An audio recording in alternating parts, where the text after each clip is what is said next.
Good afternoon. Welcome, everyone. This is the work session for the Marion City Council for December 6th. I want to start by welcoming Dave Nicholson, our new council member. So we'll be administering the oath of office on Thursday. So welcome, Dave. Thank you so much. Our first thing on the agenda today is the presentation on neighborhood transportation services. It doesn't look like Kay has arrived yet, Mayor. Okay. And I just checked my email. I don't have any notes from her that she's running late or anything. So. Okay, well, we'll just delay that one until she gets here. The second item is an update regarding the Challenge Grant Program. Welcome.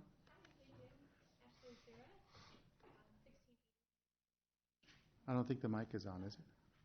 It's not on. Push that button there. There you go. Thank you. All right.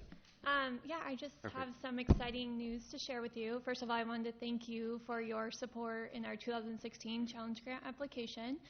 We were able to go to Des Moines last week with the building owners, Les and Tracy Arnold, the owners of the Kuba Kurtz building, and accept a $75,000 challenge grant from the Iowa Economic Authority. So thank you so much for your support in the application, and we're really excited for that project. They have already done a lot of demolition, and now they're switching gears to completely redo the first floor.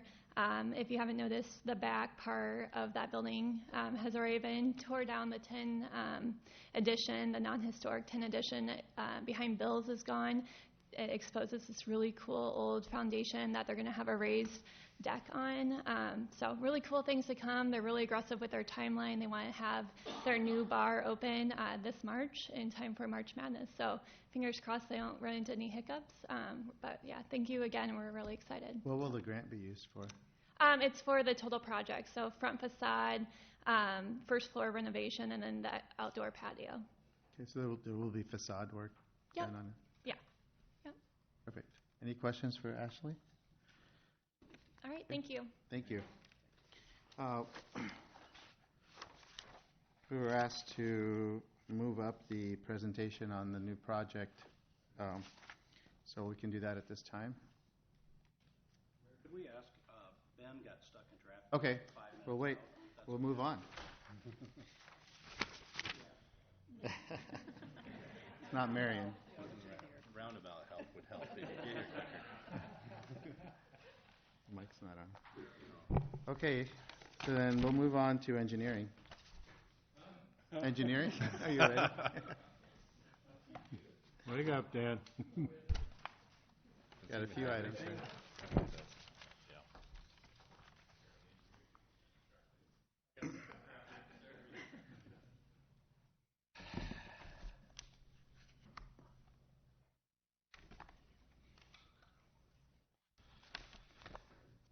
Okay.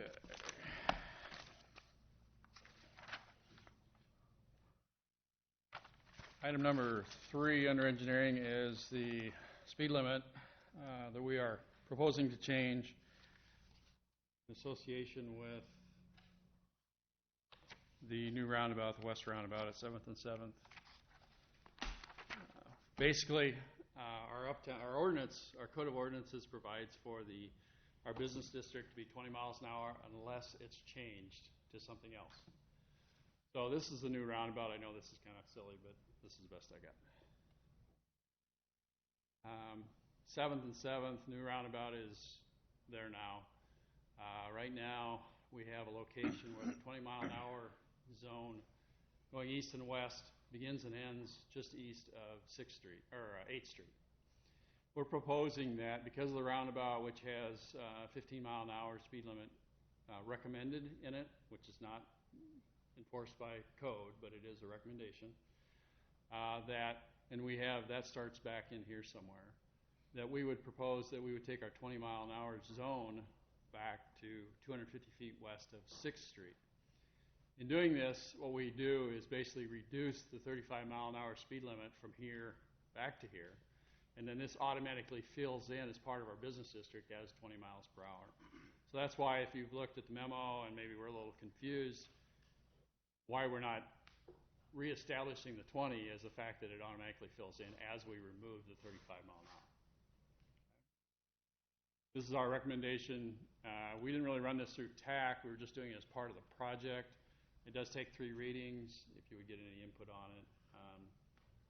You'll have plenty of time to do that if you have any questions as well. So, And on that? what is the speed limit in the roundabout? It says 15, but you say is it 20? I mean, do we got to have a speed limit in there? No, I said 15 or 20. Some of them are posted 20, some of them are posted 15. I'm not sure. This one, is it 15? This is a big one, 15. though. It says 15. Yeah, okay, it's 15 then. But it's a yellow sign, which means it's a recommended advisory sign. It's not supported by ordinance. The ordinance is 35 right now. Right now, it's 35 technically. It really is 35. Yeah. Yeah, it's not. If we're asked, though, it's going to be 20 and it's going to drop to 15 in the roundabout. Recommended. Thank you. It'll Is still that- be a recommended sign. Pardon? It'll still stay 15 as a recommended sign. Yeah, and that's one of the reasons we pushed. It really could have been 20 up in here somewhere, but the 15 is right in here somewhere. So we thought that would be confusing to have both signs there together. So we thought we would drop the 20. We actually went back here because there's a power pole here, so good place for the sign to go. Well, maybe not, but anyway, somewhere in that area. We picked this area so that it would give them time to adjust to the 20. They would see the advisory 15, and then they could go through the roundabout at 15. Dan, where's the 15 sign on the other end? You know, I'm going to guess, but I'm saying it's right in here somewhere. Okay. So you're going to be coming out of the downtown. It will be 20, but there's really no signage in there. You're already doing 20 from the up-down area. Okay. Is the 35 mile an hour sign gone on the east end before you enter the roundabout? Because I know it was there after we opened it. Yeah, we took it out, Okay. I want to say a couple weeks ago. Okay. We got a request from Mr. Knutson. Okay. We went out and Okay. took care of it right away. Good. Else? Other questions on this? Thank you. Well, on your memo, you said it was Marion Boulevard. Should that be 6th Avenue? No, Or Sixth actually, Street? if you read it's from Marion Boulevard, which is back down at the corner close to the bridge, where Marion Boulevard turns into 7th Avenue. Oh, So that location that's what's in the code now, is that separation. So it's from there to 6th Avenue. okay, 250 feet west of 6th Avenue. okay. Okay. So number 9? 7, actually. It was highlighted but not starred. This is really just an informational point for council, just so that you understand when they start filling out here. Out on Eagle Ridge Drive, Walmart's over here underneath. This is 2 strip malls. Goes into the manufactured home living out here. There's a lot that exists right here. Actually, there's 3 lots in here, but this has been bought. As you can see, the light blue is the floodway, or is the floodplain, 100-year floodplain. The blue is the 500-year floodplain. The floodway, I think, is this blue line. Yeah, this blue line right here. So we cannot fill in the floodway. However, our code does allow us to fill in the floodplain. So the new owner is proposing to fill in this area. So as you can see, this is Eagle Ridge Drive here. This is the street below. This is the lot. So this is the waterway up in here. Here's the floodway. Here's the 100-year floodplain right here. So this area right here is an elevation of 809. This is an 808, 807, 806 existing contours. They're proposing to fill out into this area here, which does not put them into the floodway, but does basically meet into here. So we're at 808 proposed, 808 existing. They're basically filling in this area to get this flattened out so that they can build a building on this site. Okay. We require the owner, the owner's engineer, to provide us with basically a no-rise certificate saying that this will not severely or significantly impact this floodway. So we have received that. It is not, this is pretty minimal filling. As you can see, it's, in this area, we're raising about 2 feet, 1 foot down to nothing in here. So it's just this triangle right here that gets filled. Okay. What are they proposing to build on there? Just curious. I don't have any idea. When Indian Creek is flooded and when Squaw Creek is flooded, was there any consequence there? I don't remember ever having seen it. One of the big floods we had did put water over 50th Street. I don't think it went over Eagle Ridge Drive. However, their business will be 1 foot above, a minimum of 1 foot above the 100-year floodplain, which is the requirement of our code. I would guess that there'll be more than that, but that's our minimum. Well, it's amazing how time flies with all these 100-year floods that come along. And I explained that to you, but I'm sure you understand it already. Yeah. Okay. Any other questions on that?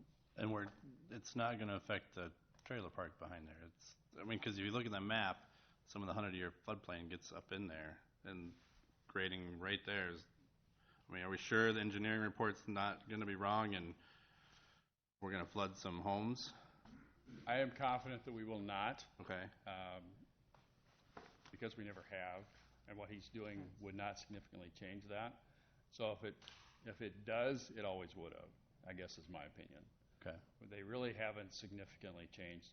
They've based that on the culvert that's under Eagle Ridge, which is the constricting factor of the entire thing. If anything happens, it'll be because of that culvert, because of that box culvert. This won't add any to any issues. Should not create any backflow that's not already been there. Okay. Okay. Trust you. Okay. Thank you. Number 9. At request of the contractor and the developer, we have done both 9 and 10, brought those to council. Basically, this portion of Tower Terrace Road east of 10th Street has been constructed now up past the new alignment of Winslow Road. Winslow Road over to the old Winslow Road has also been constructed. They have been completed substantially. I think we still have some signage to put along Tower Terrace Road, but for the most part, they are done. What we intended to do was to get it ready, get it open, allow public service to maintain it, open it to the public, thereby the contractor wouldn't be responsible for the paving over the winter. That was our process until today. Linmar is not confident that we should be opening that street without having the fence up. We've provided for a fence on the south side of the right-of-way against the stadium. I would not say we're all on the same page with that, but at this time we really feel like we need to lean on Linmar and say, okay, if you're not satisfied with that, we're going to leave the street closed. So at this point in time, it is to remain closed for the winter until the fence can go up, if that happens to be this fall or next spring or whatever. However, we are proposing that we move ahead and accept just the paving on these 2 projects to allow for, if the opportunity would occur, to open them up. So we're just asking that you do that. We're not accepting the storm sewers, not accepting the street lights, we're not accepting sidewalks, we're not accepting any of that, just the streets. We've done this before. It's common practice for us when we want to get something open so that the city can maintain it. Ryan doesn't like, I totally agree with you, not going to maintain streets that are not ours. By accepting it, we can do that. But in this current case, we'll keep it closed. Has everything for the fence been figured out as far as location, who's doing it? It's going to. It has not gone to Zoning Board of Adjustment yet, which will happen on the 20th. Okay. That decision could be made. I don't think it's going to go up this fall because I think everybody's been laid off from the fence company, and I just don't think that it's going to be conducive to putting fence in. So Too bad. we're disappointed.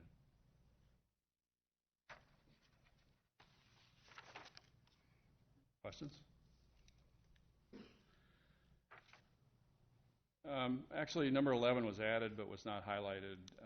Just wanted to mention that this is just an extra easement we're doing to help with their driveway configuration with the new roundabout, the east roundabout. I've got some illustrations if you're interested, but basically their west driveway was a little steep, so we're going to go back into the parking lot, remove a little more paving. Their corporate wants to keep that all clean by doing an easement amendment that allows us to do that work on property. So there's a drug town rather than, IV drug, yes. yeah. Okay. Any other questions for Dan on any items on the engineering agenda? Could I ask Yeah. about number 8? There was the motion to receive and file for Muner and Highway 100. And what's the future plan of that? Oh, I mean, just the future 35th is going to go through eventually. Yeah, the long-term intent that intersection goes away. It'll be gone. It goes Okay. away, yeah. That's what I thought. We've had a couple, I think at least one death, if not two, out there over the time it's been open. We have a few accidents there. The visibility is very good. I don't know if people are coming faster than they think they are. We're not proposing any changes to that intersection. We would hope people that aren't comfortable with it don't use it. I don't know what the problem is. We do have a problem there. But our intent is, I would hope in the next 5 or 6 years, or whenever 35th Street goes through, that Muner would go away. We'll go in. Well, if you go back to the history of that intersection was supposed to be put through to Highway 100 when the, I call it the ant farm, all those apartments were put in, and they moved it just far enough west that it didn't fall within where they promised they were going to put it. So this is another promise that was never fulfilled. You're talking about 35th Street? Yes.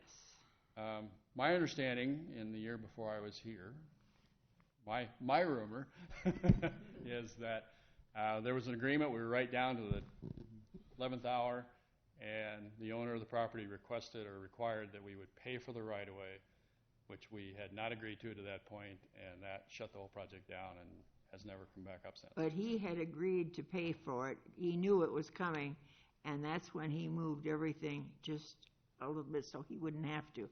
I was there. Okay. Thank you. Thanks. Okay, thanks.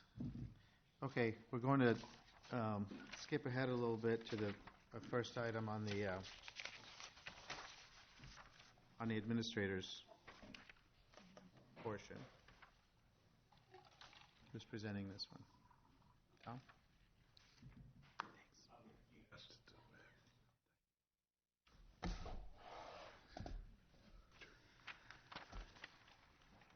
Do you have your adapter, Tom? Would you pour, please? You bet. Trying to break him in gently. Thank you.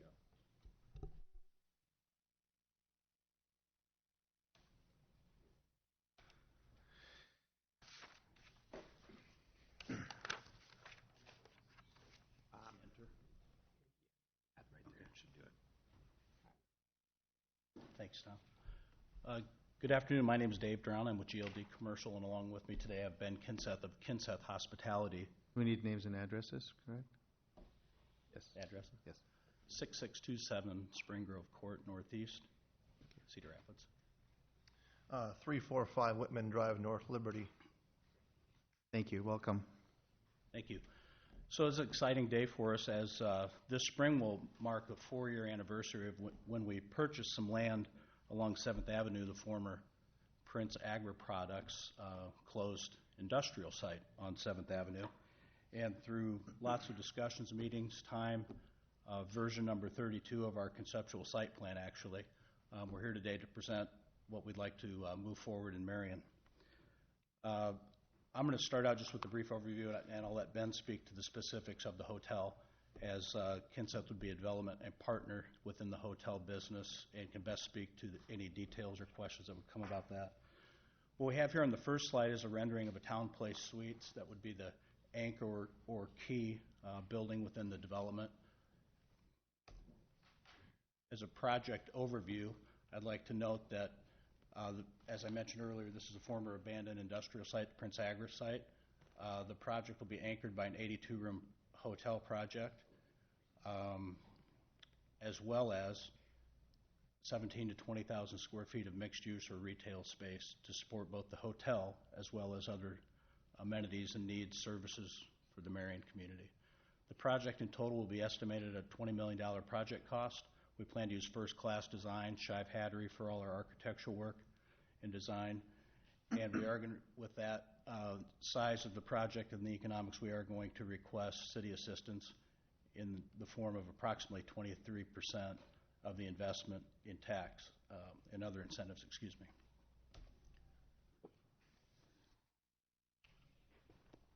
We have here a conceptual site plan that we're most happy with after many iterations I mentioned.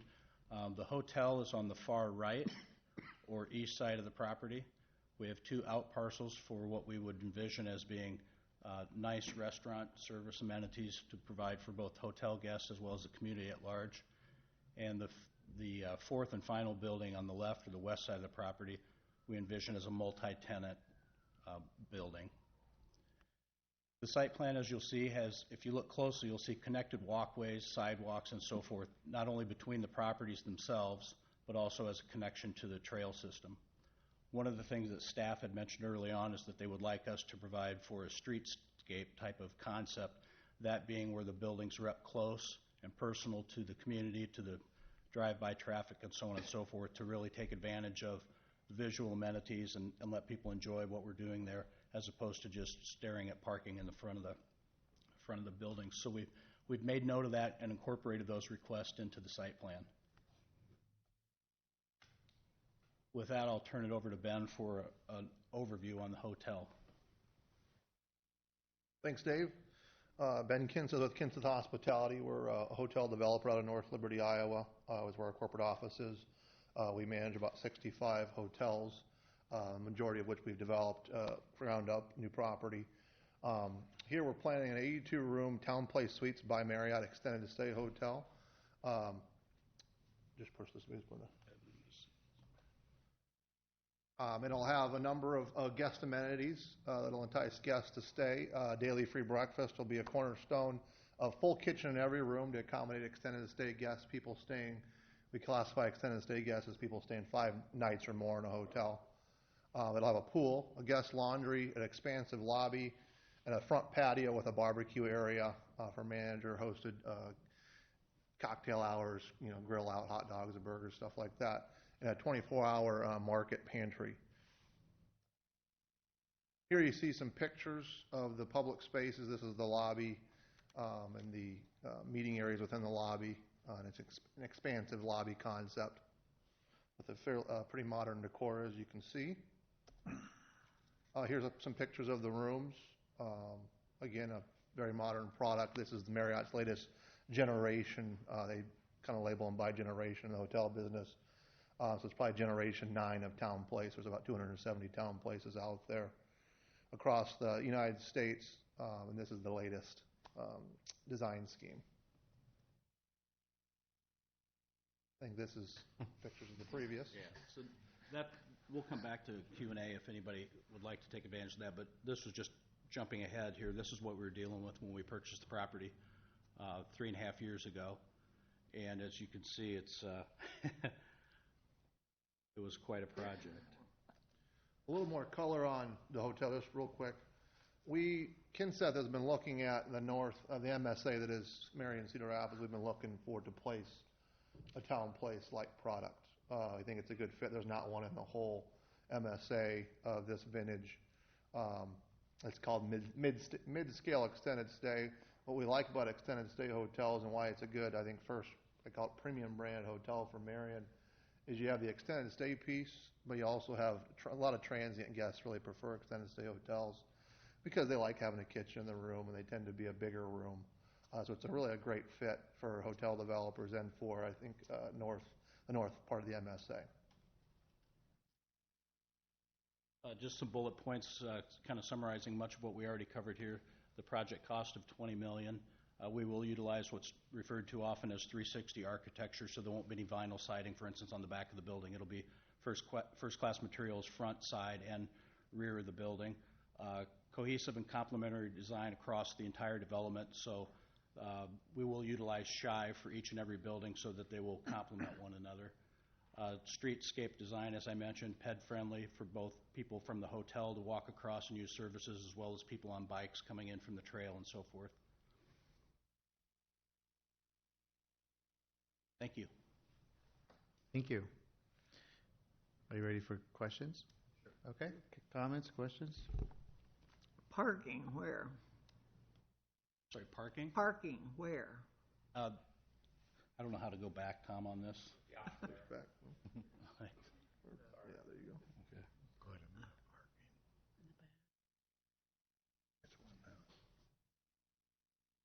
So if you look at that particular rendering and site plan, it's oriented like a map where it would be north. So if you see the gray field behind most of those buildings, that's where the bulk of the parking will be. There's some along the sides of the building, but primarily it would be at the south end of the property. How many stories? The hotel is 4, Ben? Yeah. 4? 4-story hotel. On 80 rooms would be 4 stories. And what is the proposed cost, or the average cost now of this type of? To build the hotel? No. Per night? room. Per night. Oh, Stay the there. retail, it'll probably be about $109 for a one-night stay, and it'll go down from there. For Any longer discounts for term stays. council members? We have a council member's rate. I think that'd be fine. $2 off, that's it. $2. all you do. That's when the cats get crazy. Would you describe the far left building again there? What did you say it was? The farthest east, I guess. We would envision that as a multi-tenant retail type building. Let's see there. Oh, a tenant building. Okay, so it'd be a commercial. The last picture, slide, excuse me, would feature that at the front near that green space there. I don't know. Where?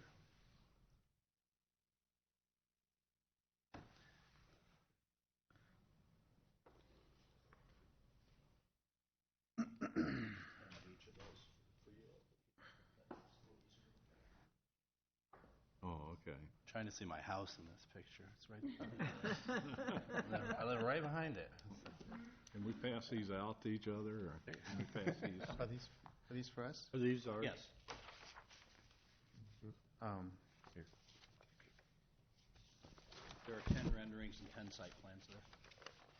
I guess my problem with this whole thing, any hotel, is that with the exception of weekends when there's ball games going on in Iowa City, and with Prospect Meadows, if that goes the way it's proposed to go,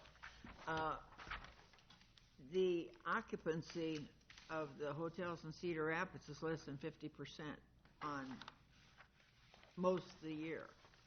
And it bothers me to have a staff, fully staffed, I mean, because you don't want things left undone. What do you do, put them in cold storage during the off-season, or what? The staff. Well, actually, it's a little bit stronger than that. We've had a market study and reviewed it, and are very familiar with the Collins Road knuckle of hotels and their performance.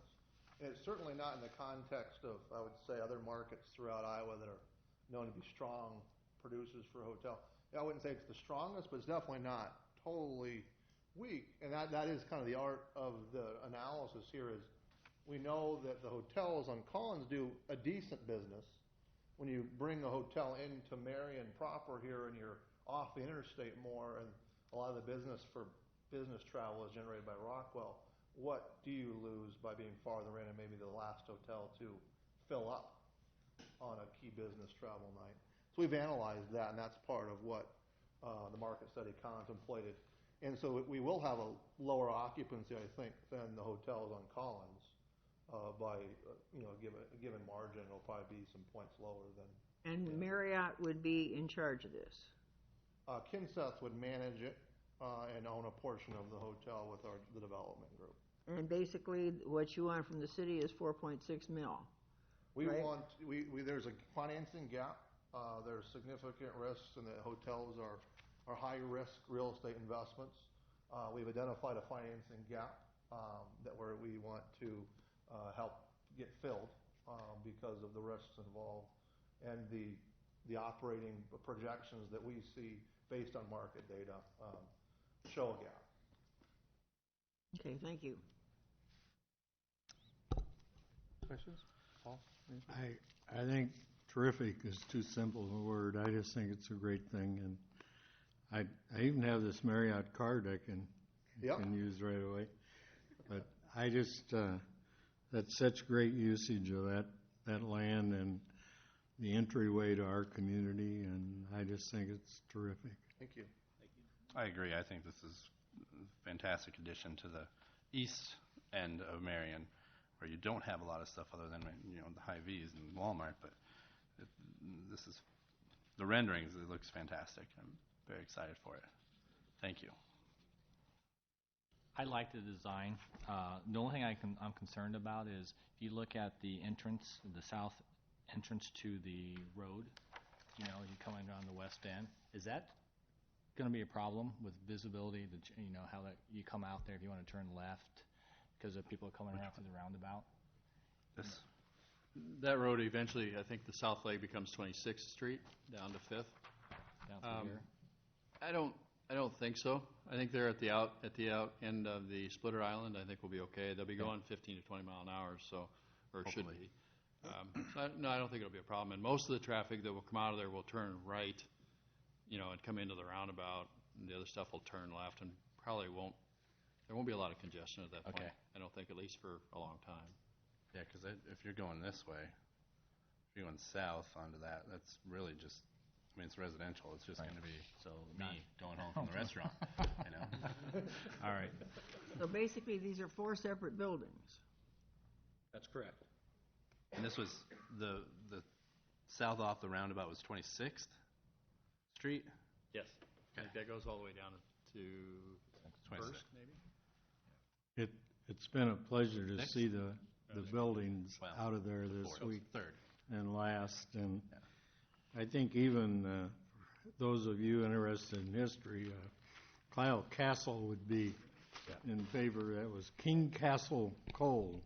Keep your cozy castle cool or warm with King No, Castle. it was Coal. keep your castle cozy with Castle Yeah, there you Brothers go. Coal. Slug remembers back to the 1800s. I don't quite go that far, but Wait a minute. I think it's great, guys. Thank you. What's your time frame on it? Thinking, hoping, Late spring, early summer start, most likely. and then finish 18 Toward months? the end of the year. Oh, before the end? Yeah, may fall into finishing in the first part of next calendar year. Of 18. It'd be about just under 1 year construction, all in. That's plus or minus some start dates that we may or may not hit. For just the hotel or for all the buildings? That would be the hotel first. Hotel, We yeah. have no other Yeah, just want to clarify that. Yeah. no other time commitments on the balance. We would hope that with the triggering of the hotel, the announcement of it, that will very quickly spur other commitments. That was my next question, is do you have any commitments from anyone else or other restaurants or whatnot to go in there? But that's a no so far. Okay. I'll give you some suggestions to call for my neighborhood. Yours would be nice there. Yeah, I wanted to thank you guys for coming out and showing this. This is something that, we've heard about for many times, and a lot of people have asked us all about, where's the hotel? Where's the hotel? So I think thanks for bringing out the plans, and, I believe this will be a real help for Marion.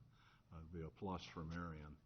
Yeah, we're excited. And we share your enthusiasm. Thank you. Yeah, and it follows our concept of what, the corridor, the 6th Avenue corridor, this follows in with it, so thanks for joining in. Welcome. Thank you. And I'll say one more thing, that it actually is what I had envisioned could be there or was going to go there. This exceeds what I anticipated, so very pleased with this.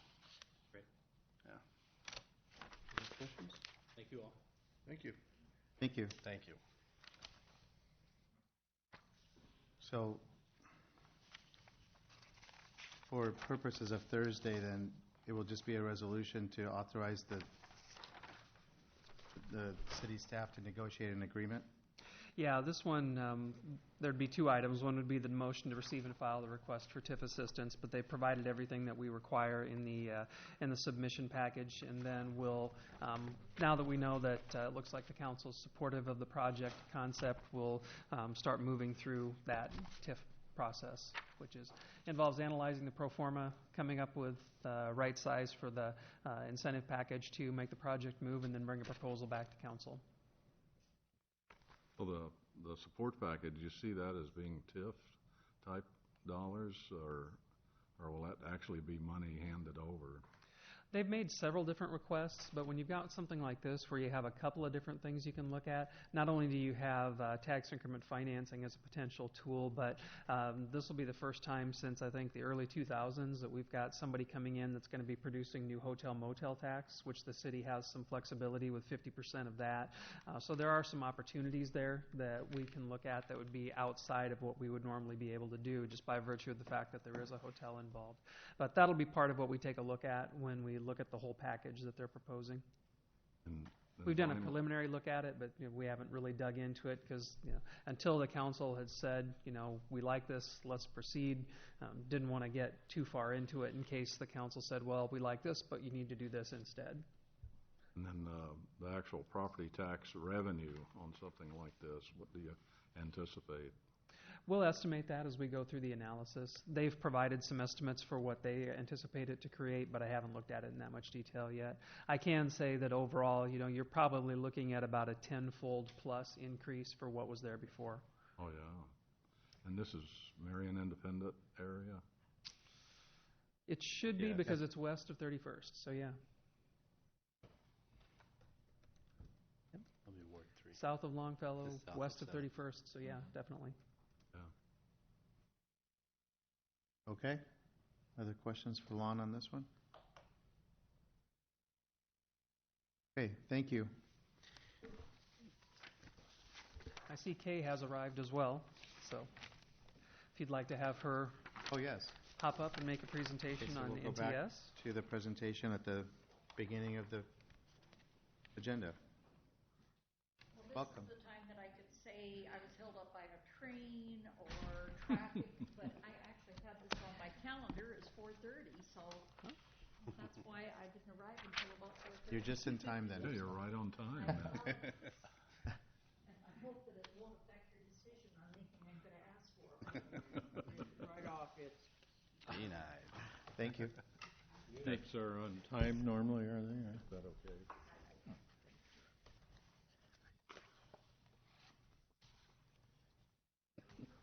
I do. It's a little cold up out there. Well, again, I apologize for my tardiness, but I'll try to keep it brief and not hold up anybody from getting out of here earlier than they would have otherwise. I will tell you that transportation at NTS is alive and well. We have had a very good year, as we've had many years in the past. Last year, we provided about 47,900 rides, so that's a lot of rides in one year when you think about it. You remember last year I told you that we merged with Horizons, another nonprofit, a large nonprofit, and we're very, very happy with the outcome of that. It's just as we thought. The synergies that we share are enormous. We've found that our knowledge on transportation has been very influential in helping the Meals on Wheels program with their routing. They were not exactly in the transportation business, so they didn't know how to design their routes to make them as efficient as possible. We have routing software that we're using now to help them so that we can plug in the routes and cut down on a lot of time, a lot of gasoline, reduce the amount of volunteers needed, and it's been a great help. Another thing that we found that we were able to do that is a great benefit to Horizons and us as well, their mental health program was finding that about 30% of their clients were either not coming to the appointments or were late or had some difficulty getting there. So when they talk to them about what were these inadequacies, they find out it's transportation. So I was able to get a small grant from the Whitwer Foundation Trust Fund that would supply enough money to be able for NTS to get the rides for the mental health clients.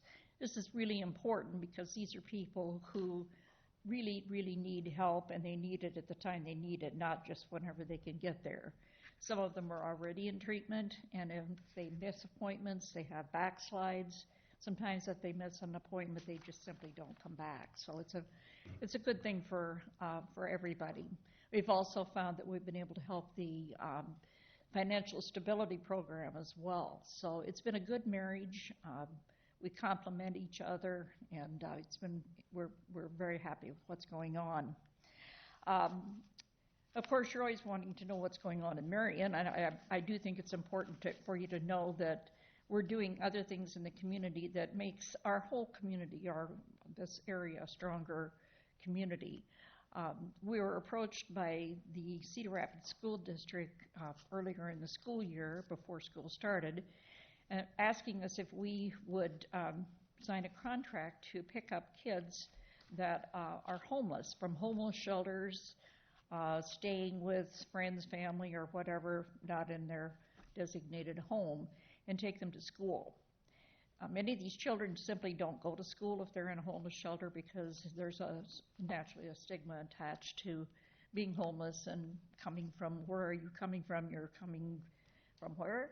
And so it's much easier if they come in a van that is an NTS bus that is not such a visible thing. We've been able to improve the attendance of these children that had been missing school from last year. And we've also started picking up refugee children, too, as an effort to get them ingrained in school. Once they find out how to get there, they are able to ride the city buses, but it takes a while for them to really figure out what they're doing. So with the help of the funding from the school district, we've been able to help this population. The other area that we've been helpful in the last 2 years, we've just started this year now for the second time, is to get people to homeless shelters. People who, after all the shelters in Cedar Rapids and the area become filled, there's an overflow shelter in a confidential area that they use for a backfill. People go to designated sites to find their different areas that they can go to, and when they find out they're full, then they call NTS, and NTS comes and picks them up and takes them to the shelter where they're going to be safe for the night. Again, we've gotten funding from the county for that. So we're not only helping people in the community, it helps us have a little bit of revenue too. But it's a real feel-good thing. We know we're getting people in out of the elements, and it's the right thing to do. So I want you to know that we are capable of doing other things that work in school. I told you a little bit last year about money that I had gotten from the Iowa Economic Development Authority, about $1.5 million that was distributed throughout the state to as a grant process for transportation entities to be able to draw down from for transportation funding. That's been being utilized in a broad way. It's very successful, and continue to work on the transportation bill that I've been working on for the last 3 years. This will be the 4th year. People say it takes 7 years. I hope I'm still alive.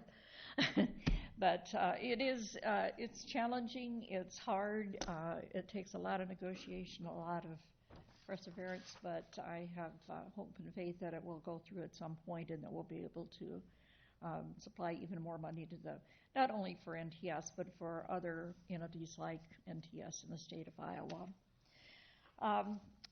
I'm going to tell you a little bit about how things are going at NTS. I mentioned that the merger was a very successful thing. We still have a disconnect when it comes to our 2 a.m. to 6 a.m. service. This is that service that most people are sleeping during that time of day and don't really think about being at work. But we have people in nursing homes that are going to work, hospitals, prepping in kitchens for large places like Rockwell and Kirkwood and places that have large cafeterias. We have night watchmen, people cleaning buildings and all of that. These are people who have to go to work at that time of night, so we're prepared to be able to do that. This is a part of our service that we don't have any designated funding for.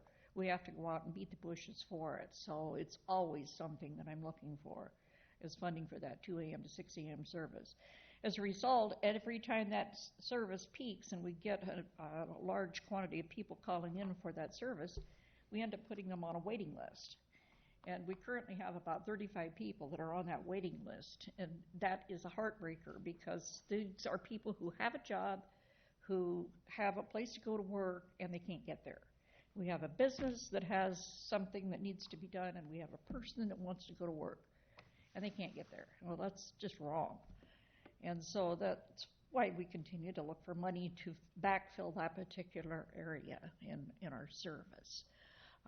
An established funding stream is what we need there, and it's just hard to come by as a nonprofit. You just you really have to search out these things. You've got a new industrial park coming in out here north of town. There's another large, huge, they say the largest in Iowa, going in out by the airport. We're expecting a lot of additional riders from these two ventures. It's exciting. It's also a bit scary for us because they are so far away from our main hub. So what happens when we have to travel, out to that place on the other side of Marion, out there by the airport? It takes more time, it takes more gasoline, it takes longer to do it, so the drivers are on their routes longer, and we have to put on additional routes. So these are things that we're looking into the future. You can't just look at what we're doing today and know if we have enough funding to do it. We have to continually stay ahead and see what's coming up in the future so we can plan for it. I've talked to Nick Glue, your person here at Economic Development, and the folks at the Economic Alliance in Cedar Rapids, just to see what the conditions of the businesses are that are coming up in the future. So we know that this is going to increase our business because the kind of businesses that are moving in there will be exactly the kind of jobs that we will be filling as they start ramping up. It may not be for a few months or maybe even a couple of years, but we have to be ready for that when it comes because they've been drawn into our area and promised that, well, we can give you everything you want. So if you get these people in here and then you can't get them to work, get these businesses in here and you can't find employees, they're not going to be very happy. This is one of the things when I was traveling around the state that I discovered about economic development and transportation, how they're just like this. They're woven together because people who are looking at these big enterprises that they do very rarely think about transportation. There's a large concern down by West Des Moines. When I spoke with the economic development director in the West Des Moines area, and I said, what about your transportation out there? And I mean, she just looked at me and like, well, what do you mean? I said, well, how are you going to get people out there? I said, do you have a bus route? Well, no. Well, you going to have shuttles? Well, I hadn't thought about it. And I'm like, okay, these are things that we need to think about when we're designing this sort of thing. So as we look at these two new big enterprises coming in here in our area, I'm concerned that I want to be able to serve you when that time comes. So I want you to know we're looking ahead, we're being proactive and thinking that in the future. So we've talked about all this fluffy stuff, and we always have to get to that last page, don't we, that has all those figures on it. Oh, you do have a sheet in your packet that has your businesses that we've served in the last year. You'll see quite a number of them there that are new and different, and that's always refreshing to have some new businesses that pop up there. So let's look at the fact sheet and talk a little bit about, I know you folks always like to know how many people you have coming into Marion to work and how many you have going out. So I've broken it down that way. I've also broken it down so you can see the 2 a.m. to 6 a.m. service. And it's significant, and I think it will climb when we get these businesses that I talked about earlier. Your total ridership for last year was 6,968. That's higher than what it was last year. Um, Our operating costs have remained just right around the same, about $18.40 per ride. So that's kind of what we're looking at for rides. You can see there what it costs us to provide that ride for a year. We have a $5 rider fee that we have, and you can see how we break that out. And then that ugly red line there is the disparity between what we take in and what we need to be able to make up. And obviously, that's why we talk to you and Hiawatha and Cedar Rapids to help us with those shortfalls. So last year, you were very considerate. You gave us a 5% increase, and we truly appreciate that. We have been able to utilize that very well, of course. We want to be able to continue to do the same service we've done in the last year, so we're going to ask you, just as we've asked the other towns, to also give us a 5% increase in the upcoming year. And you can, that would be a total of $27,375. So would appreciate your consideration. We try to do a good job for your city, and we hope that we're doing just that. And I would entertain any questions now. Thank you. I know this service fills a very important need. I'm sorry? This service does fill in a very important need, and It does. I've talked to people who use it, and it's very essential for them. So It is, yeah. It's a very definitely an unmet need in society, not just in our community, but in society. It's one of the least understood social needs that we have. Most people understand homelessness. I mean, that's a given. Somebody that doesn't have a place to stay. And everybody understands hunger, because hunger is another thing that you can recognize. Domestic violence, and so many things that we address. But when you say transportation, there's nobody in this room that had trouble getting here today. Not a soul, I'll bet. I don't think. I shouldn't really look around, but seriously, everybody has a car, so they don't even think about the handicap that this kind of a service, fills. So. Thank you. I think we have a question. So. It's good to see you again, Kay. It's you're good to see all a of you, regular too. fixture on every year about this time. I enjoy coming here every year. I see. I was just looking at the web page, and it looks like Horizons has swallowed you up. I mean, you used to have a standalone. Will this money that Marion offers, does it go totally to NDS, or it goes directly to it doesn't? It's not filtered through Horizons. No. Okay. None of the fund. You think I'm going to get out here and raise money for some other program? Oh, I know you. Not a chance. I know you. No, I represent NTS, and the money that is given by the three cities, Cedar Rapids, Hiawatha, and Marion, goes totally towards our costs. Yeah, I just know how some of these operating and overhead costs. So. I just know that some of these agencies, once they get their hands on it, then the money just goes to management instead of to the need. Actually, each one of the programs has a separate budget at NTS or at Horizons. Mm-hmm. Each one of the four programs has their own separate one, because each one of them has a person like me that goes out and does fundraising for that particular group. So, no, it's... Okay. Well, thank you. And good to see you again. Thank you. Other comments, questions? Yeah, I have a question. Now, to use your service, do you have to go to your facility first to sign up? You do, yeah. A new client would come in, and I think that would be hard. If you don't have a car, then but you have to make your way there to sign up. Usually, they can, take a city bus to get there, because we're open during the daytime. I've tried to sign some relatives up, and that's like, well, they don't even have a vehicle to get there to sign up. I wish there was a way that you could do it over the phone, or... Right, we can do intake over the phone, and but initially, at some point, they're going to have to come in. We have a form, an intake form that we have each person fill out, and it's just kind of gives demographics about the person, their age, just the usual things you do in an intake type interview.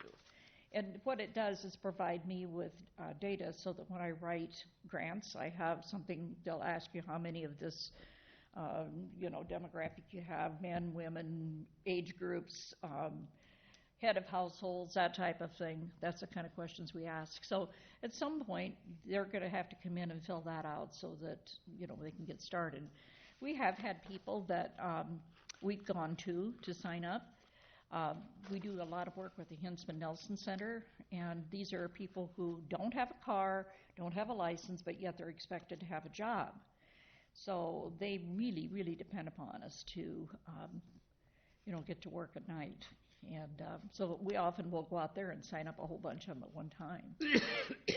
So if we find a case where there's just no drop-dead way they can get there, we find a way to make it. Are you in a bus route then? I'm sorry? Is your business on a bus route, your location? Our business is on a bus route that's about maybe a half a block from the bus stop. Yeah, it's probably even less than that. Okay. But where is the funding from us to take? Where does it come from? This is one of the ones, cities are allowed to do a transit levy up to 95 cents per thousand for supporting transit services. So we have a transit levy that we use to pay for our services that we receive from the city of Cedar Rapids, and then we also use that same levy for the amount that goes to NTS. What would happen if they made an application to Hotel Motel to pick up any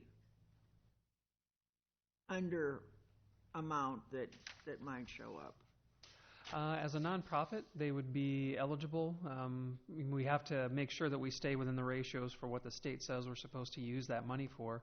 But if the council is inclined to do that, we are well below the statutory maximum on the transit levy. I would suggest that if you're inclined to just increase the support, I'd rather look at adding a penny or something to the transit levy to make up that difference. Because the other stuff that the city does, there's always a limitation to the amount that you can levy. A lot of our other ones are traditionally maxed out, and this one is not.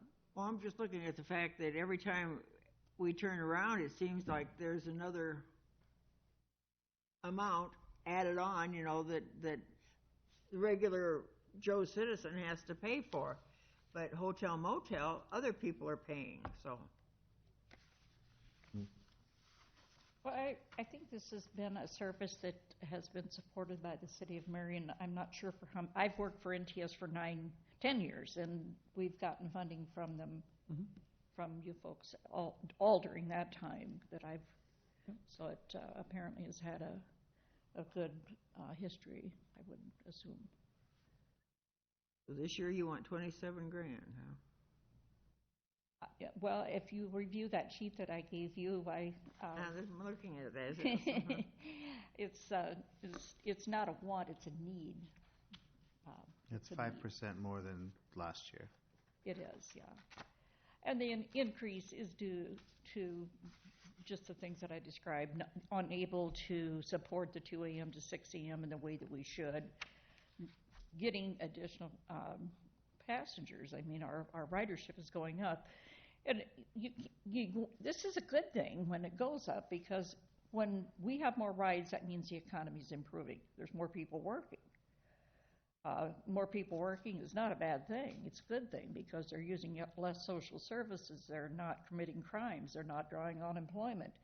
They're paying state, federal, and local taxes and school taxes. So the more people we can get going down the road to work, the better off we all are as taxpayers ourselves. Did you fund the remaining balance? Try to fund that through fundraisers, grants, and other things? I'm sorry? Because you've shown a shortfall of $93,000, and is the remainder funded through grants and things of that nature? It is, yes. State, federal, local grants, exactly. Plus requests of the other cities. They help support the transportation of Marion ones, or no? Or would they just? That was just Marion. That's just Marion. Oh, the shortfall of 93,000 is just Marion's ridership. That's Marion's, yeah. Yeah. So we have a disparity from both of the other cities Right. as well. Yeah, This okay. isn't unique. It's across the board in all three towns. Okay. Any other questions, comments? No, but I like your jewelry. What can I say? If she gets hijacked on the way out, don't look at my purse. Again, I apologize for my tardiness, and That's I just had perfectly it down fine. at the wrong It time. worked out just No fine. excuse. Thank you very much. Thank you very much. Okay. Are we back to planning?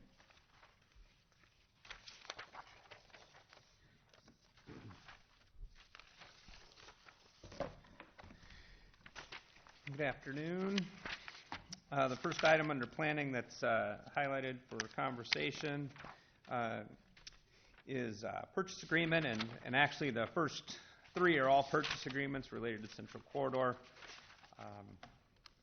Based on the number of acquisitions we got, I'm going to have to get my real estate license. Better suited. Will, maybe. Not easy. It's not easy, huh? Trial by fire is what I guess I've been going through. So the properties that we're talking about have all been directed by the City Council to move forward. Funding has been provided and is budgeted for the acquisitions. The first one identified is Glenn Subra and Roy J. and Sandra Jordan, it's the RJ property.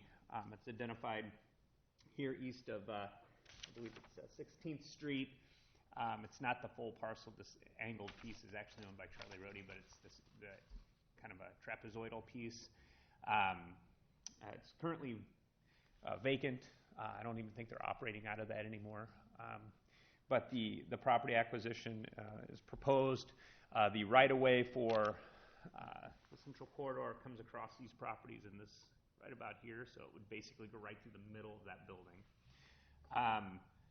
The proposed purchase price at the 94.5 is based on appraisal. The appraisal was completed, and then there's also a review appraisal done on all the properties within the corridor. And so there's that's the acquisition and contract price. We have a signed purchase agreement from the owner. This is not the final payout related to the property. There's reestablishment and relocation fees that will be also associated with this project as we move forward, and I'll bring to the council those items as they become relevant to the project. So essentially, we'll probably be most of it will be moving expenses, and then some relocation and reestablishment related to the business that was there. They have been relocating based on the knowledge that their business is going to be purchased. So it wasn't that they closed or anything like that. They are relocating? I think they already have relocated. In Marion? No. No, I think they're out on his farm, Oh. and I think he's operating it out of his property in the county. Oh, in the county? Yep. What was the business? RJ Construction. Oh, okay. Yep. If you notice if you drive by the site, it's full of solar panels, and he does a lot of solar arrays. I think he put the solar panels on the top of the Weeds building on 7th Ave, or on 10th Street. So anyway, so I don't even think there's electrical service to the building. He was operating fully via solar. So anyway, like I said, I don't think they're operating much out of there now. If you drive by, the property's pretty run down and pretty dilapidated. The building will be removed and the site will be cleared for the project. So, any questions on that? And you said where did you say the line would be? Essentially,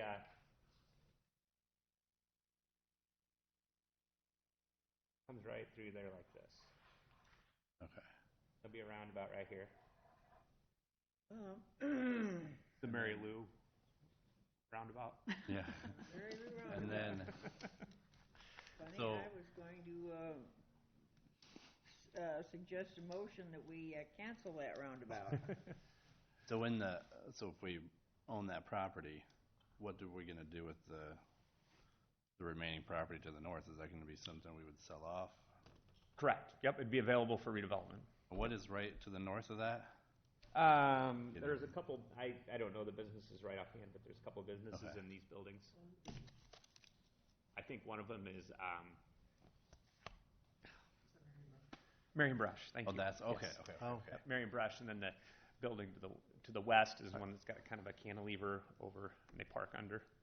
So, is this, are these funds budgeted, or? Correct. So, Yep. it's already been budgeted in? Actually, already been budgeted. Funding's available. It's a combination of local option sales tax and bonding from the past. Yep, from past bonds. Okay, so it's already available, right? Yep. Okay.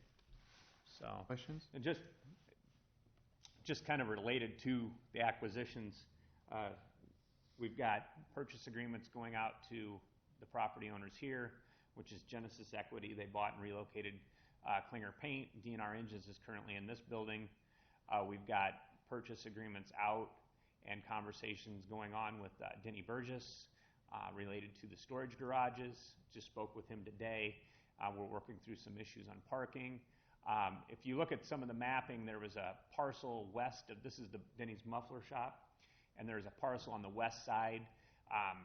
That offer was made, and it illustrated that, and there was some concern by Mike Orness, who runs Denny's Muffler. We don't need that for the project, so that's actually not a part of the acquisition. So Denny's Muffler property will not be impacted by any acquisitions. It's only the storage garages. Not to belabor on, but just so the council's aware, this is the Meyer Gas Vet Clinic.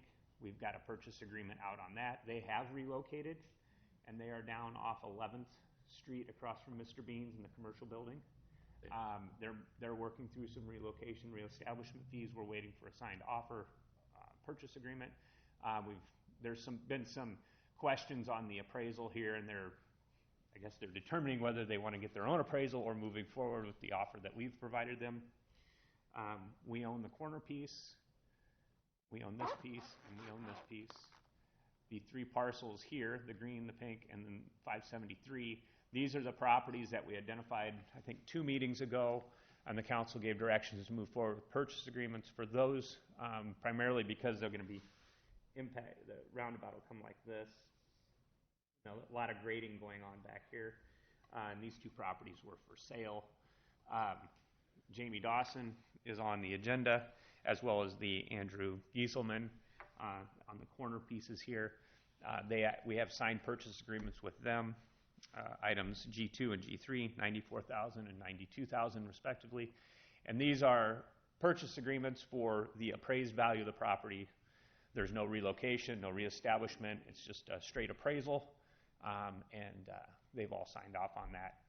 I'm working with Helen Taylor, who lives at 573 currently. She's got a purchase offer, just has not got it back to me.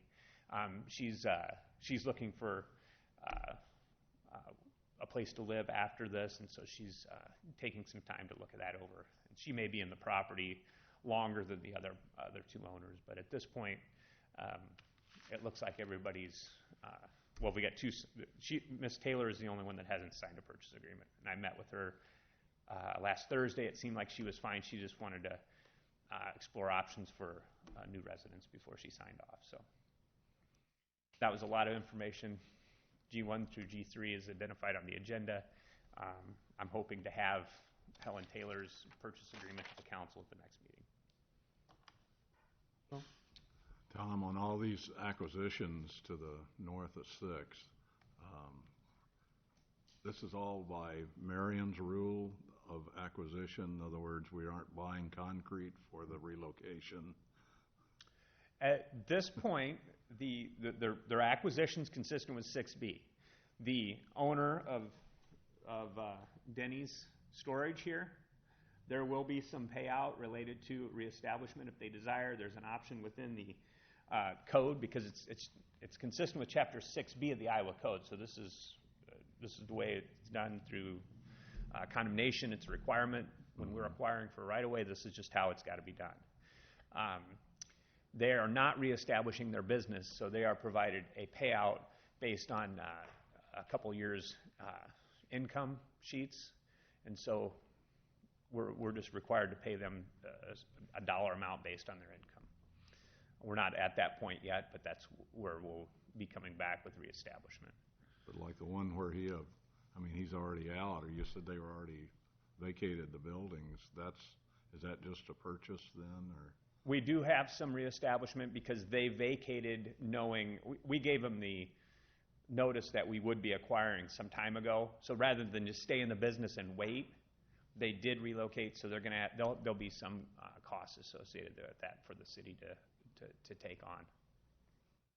So is that payout on like the storage garage you mentioned, is that based on previous incomes? Yes. Okay. Yep. Is it a percentage of that, or is it the total amount? No, it's a percentage. It's a percentage of what they made, say, in 2015? Or... Yep. I think they go back a couple years to take an average.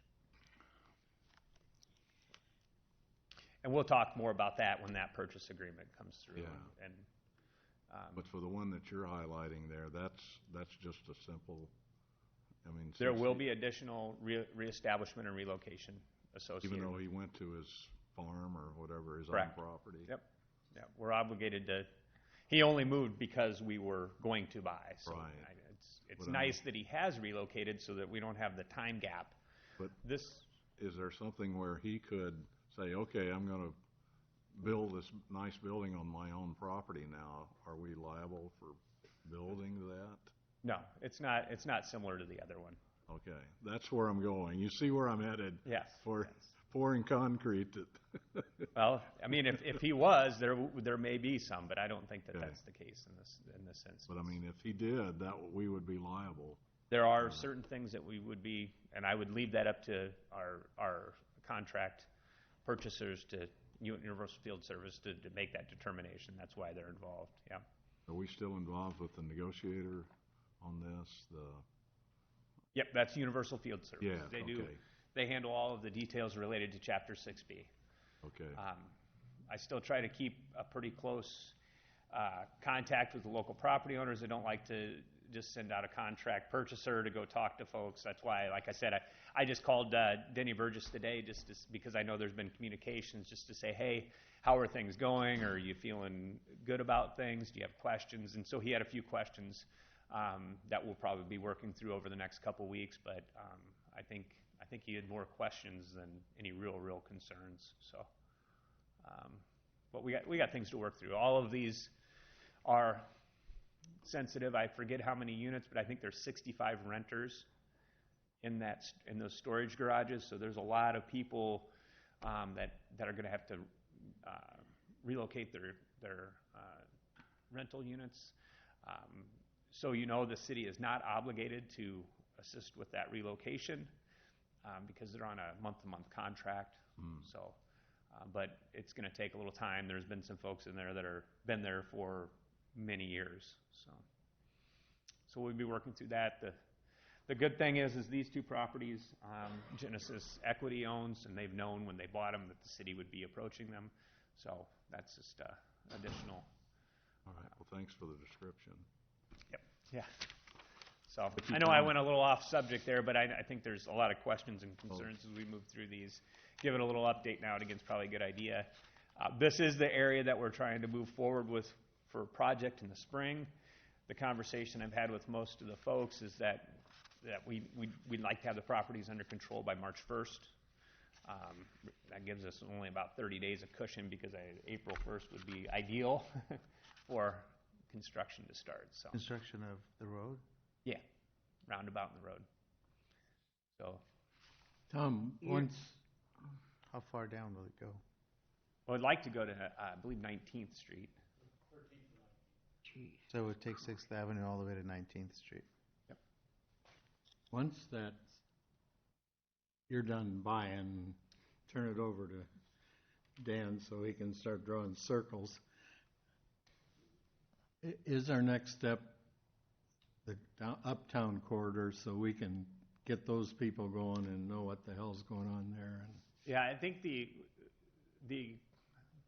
goal would be, and I know this is pushing the goal, but would be to have the corridor completed by next year, but we'll probably be pushing till spring if we can't get all the acquisitions done. The library may have if it were to happen, confuse the uptown thing a little bit more, and if we're gonna be, Absolutely. it'd be good if we could do it all at one time. Are you talking about the streetscape and the building? Yeah.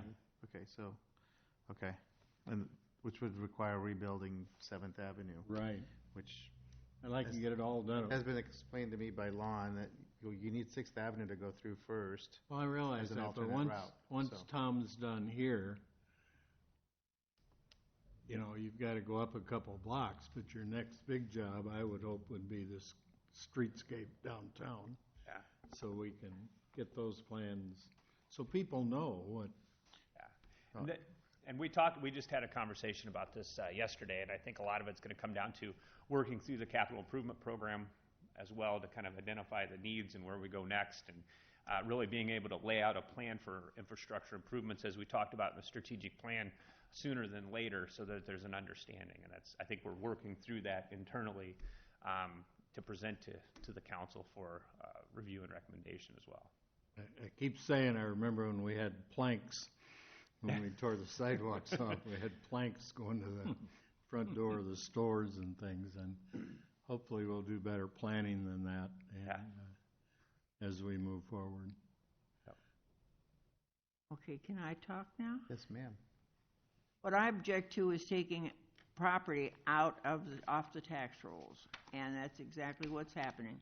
And once again, I object to roundabouts in established neighborhoods, and I wish you guys would go in the morning about between 7:30 and 8:30, and in the afternoon when the kids are out of school and they're coming across that area. There are so many children, and it's just asking for big problems, because that you're disturbing the route to 4 different schools on the south side of Marion, and I think it's wrong.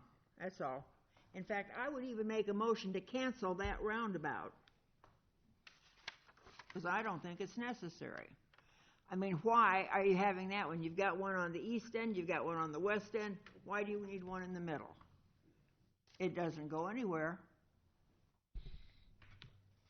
Maybe someone can explain to us what the traffic engineering purpose is for a roundabout there. I mean, that's a good question.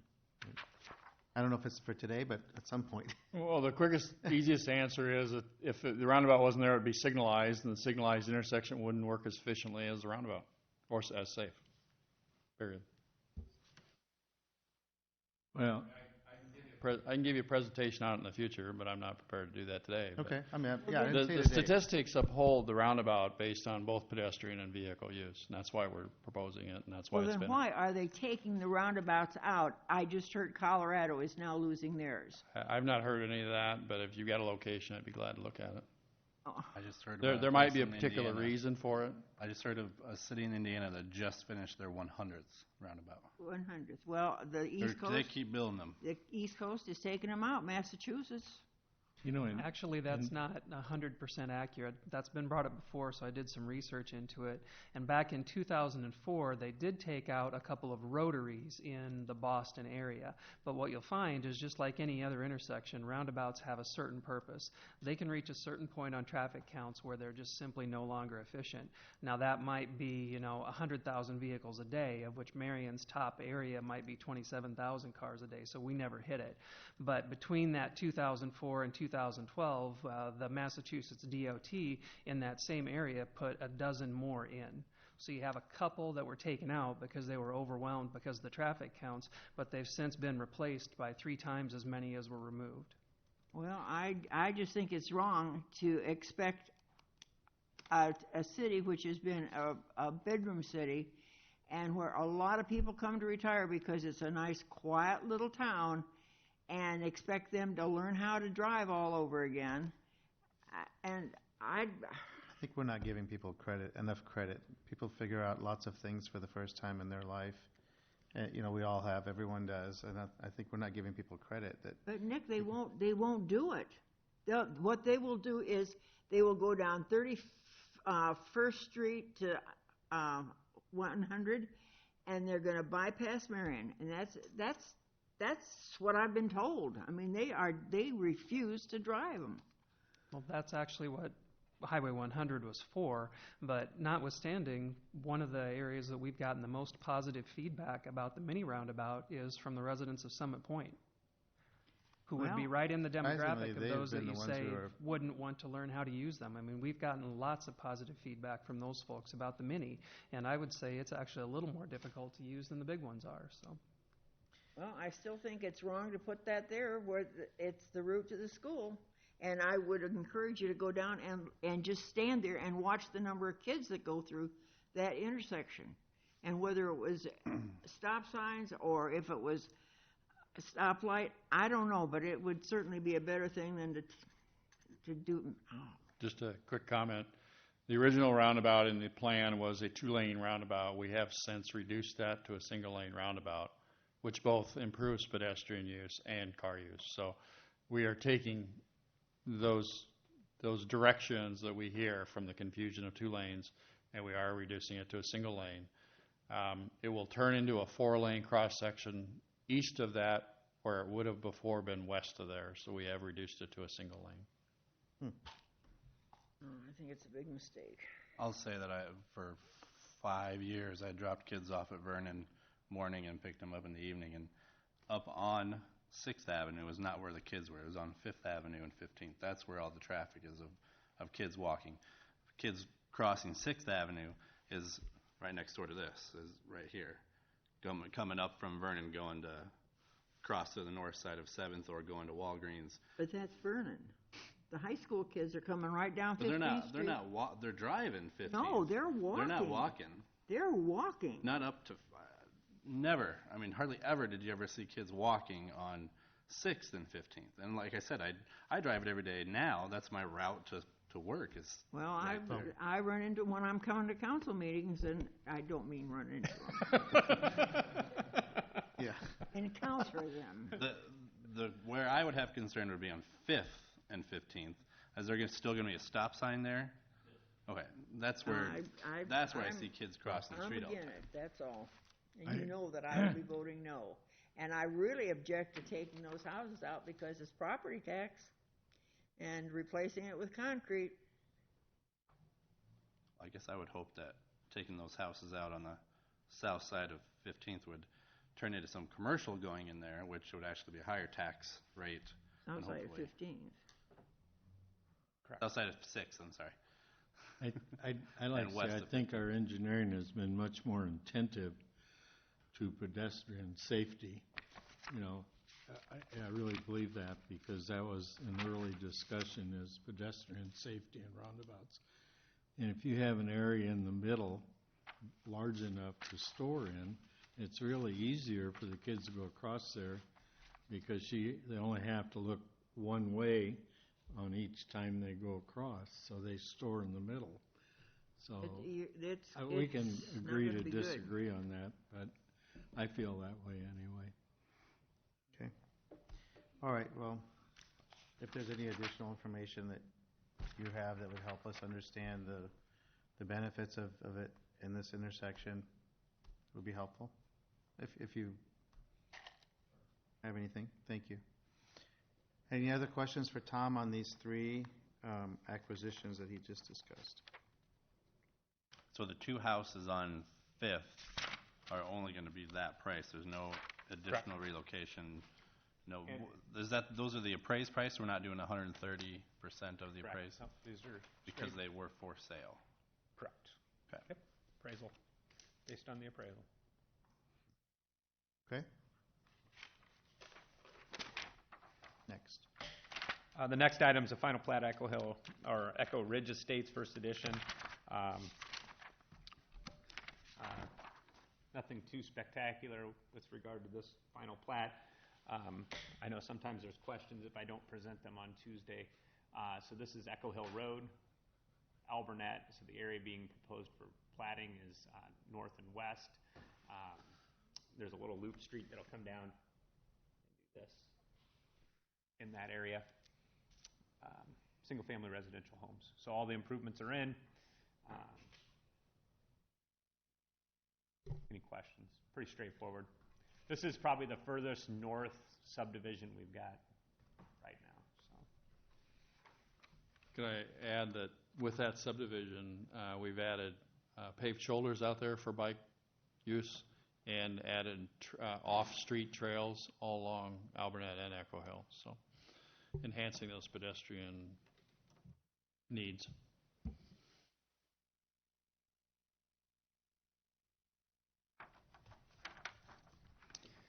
The next items, I'm going to ask Kesha to come up and provide some briefing for the City Council on items related to the CMPO. There she is. Awesome. Good afternoon. So first I wanted to discuss item number 5. So this is a recommendation from the Bicycle and Pedestrian Advisory Committee. So I brought this to their attention, said what do we want to do? Do we want to make a recommendation to council? Do we want to figure out other means? And so they made the recommendation to council to apply for additional funds for the Seymour Trail.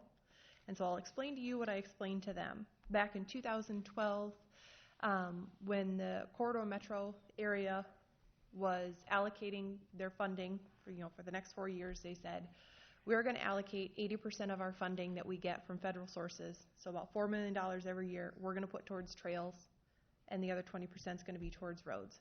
And I still remember this meeting. Usually there is a competitive process. Everybody puts in their trails projects. We decide which one ranks better, which one has, meets more needs, so on and so forth. And at this meeting, it was very non-typical that they said, we've all realized that the Seymour Trail is important to us. So Marion, get us your cost estimates and we'll fund it.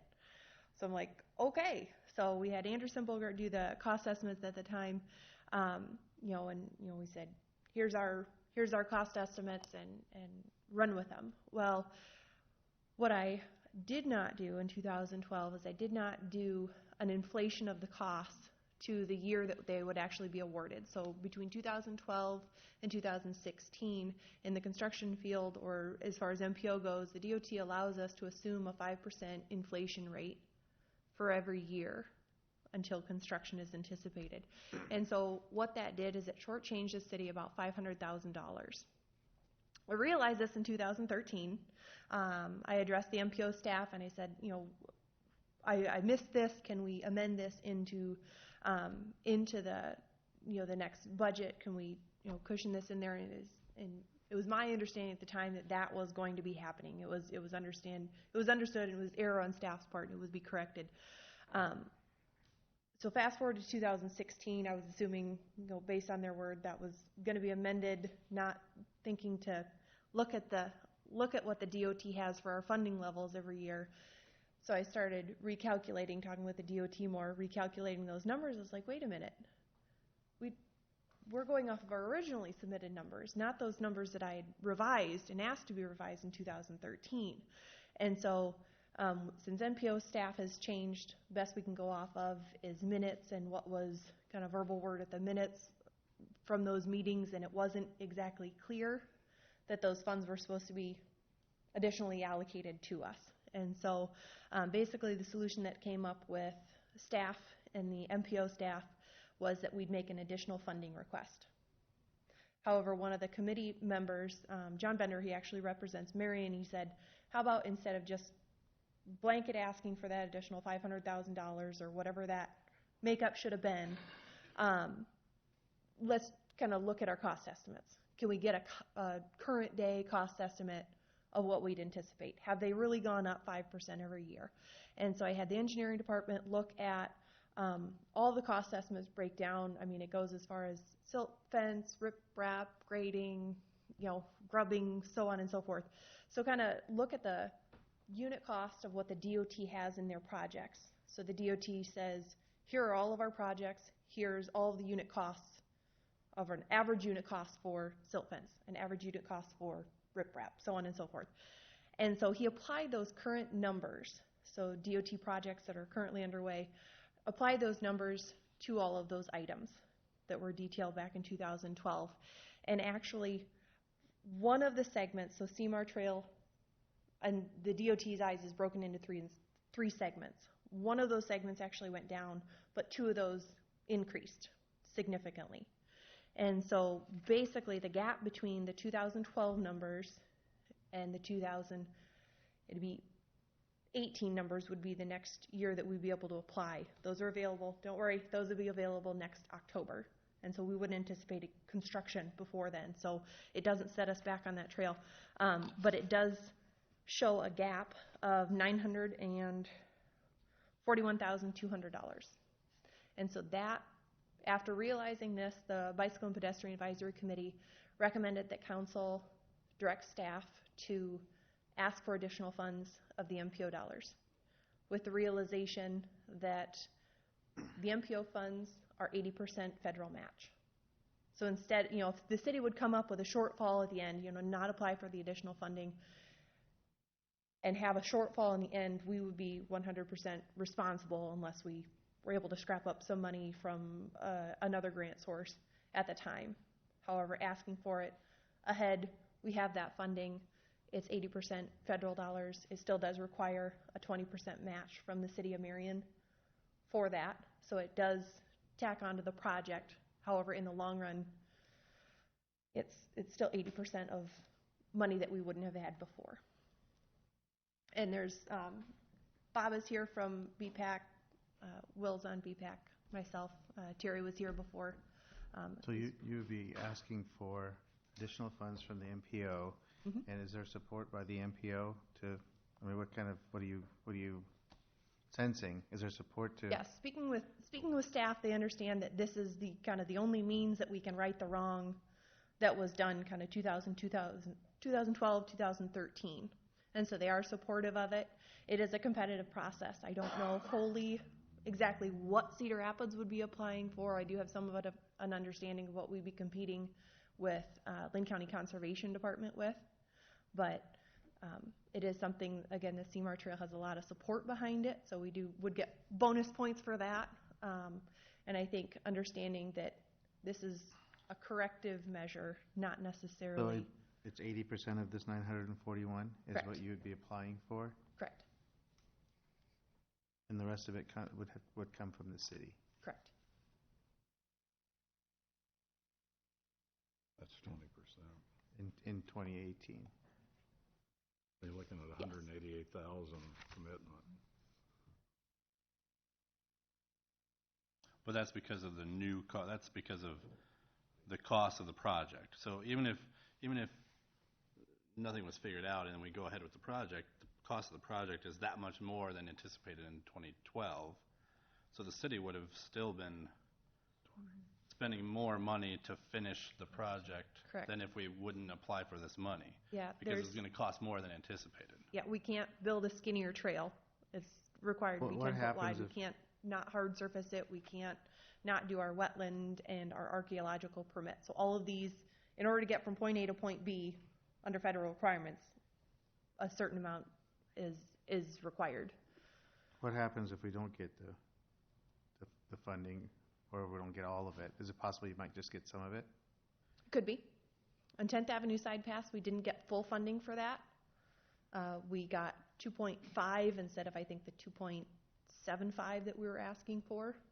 So it is a possibility, but that also allows us, knowing what we know today, that allows us, we could apply for state rec trail grants, federal rec trail grants, REAP grants. To make up the difference? Right. We could still apply for those funds. That gives us enough time instead of waiting until construction is done and we're underfunded to try and figure out how to make up those funds. Okay. Other questions? You're looking for a resolution supporting the application for these funds? Correct. And applications are due, I want to say it's January 10th. 8 a.m., January 10th, so basically January 9th. That be made contingency of getting the other funds? I mean, if we didn't get the other money, then we need to start over, I think. On the whole project? Yeah. You think you'll get something, you just don't know if you'll get this 941,000. No, 80% of that. Right. Yeah. Looking at that 80%, there's enough dollars in there between a couple different years. You do a funding swap with another community, and yes, there's a lot of background conversations that are happening to ensure that there would be funding available, so long as it's not overly competitive. Again, I don't believe that Cedar Rapids is applying for any of these funds. That would be our biggest competition. And this project would complete that trail, or Yes. would complete the CMAR trail? Yeah, and we've sent out for proposals from consultants. So, I mean, we have, so if it's 5.8, 5.5, I mean, there's over $5 million already allocated towards this trail. And so, yes, we are underway with consultant selection, looking at different design scenarios for that. This just helps us get to that extra. Okay, other questions?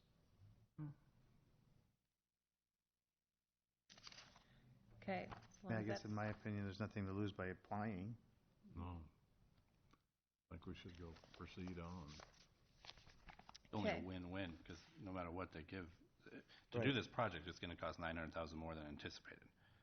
Right. So whatever they give is a win for the city. Yeah, it's less the city have to pay. That's how I see it. And better now than in 2 years when we'd be in construction or looking at construction. So, When do they make that decision on?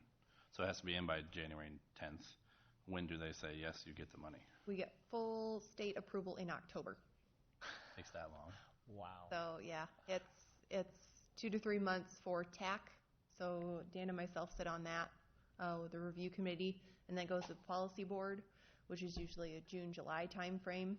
They meet once a month, and then once approved in July, I think latest deadline is August, then it goes on to the state for final approval. But usually once it's approved by the policy board in June or July, it's not necessarily a question at state. So To your point, by the time it's approved, you should add another 5%. Right. Lost another year. Right. So construction is supposed to start in 18, spring of 18? Maybe on one phase, maybe the phase through Thomas and Legion Park. Sure. One that's already in, that would be easier we already have the right of way. It's pretty well, the blueprint's there already. My whole question was, is there enough time between when they decide and when the money's needed to write other grants to try and get other funds? Okay. Yep. All right. There would be time. Cut to the chase. Okay. Okay. Moving on to number 6. So the Bicycle and Pedestrian Advisory Committee had a pretty big recommending meeting a couple weeks ago that they also recommended applying for transit funding. And so last year, the policy board, just like they shifted their funding to 80% to trails and 20% towards roads, well, for the next 4 years, it's going to be 50% towards roads, 30% towards trails, so that does decrease the amount of trail funding we could potentially be asking for, but doesn't hurt the Seymour Trail. And then 20% towards transit. So what this means is this allows Cedar Rapids Transit to apply for buses, us to apply for transit stops, and Cedar Rapids to apply for transit stops and sidewalks. So this is like covered bus stops? Yes. Yep.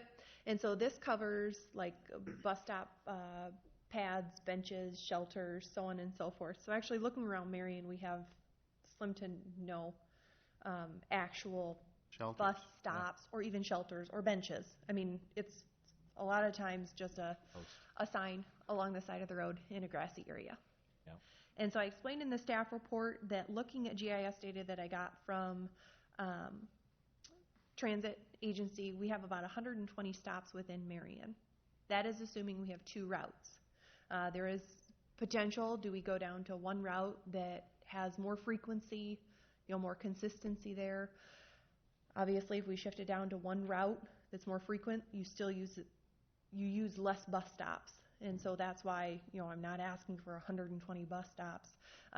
The request is for 36 stops. Some of that is just a pad and a bench, and in other areas that are used more frequently. We can get that information from the transit agency. They are starting to get pickup information, how many people they're picking up at each stop.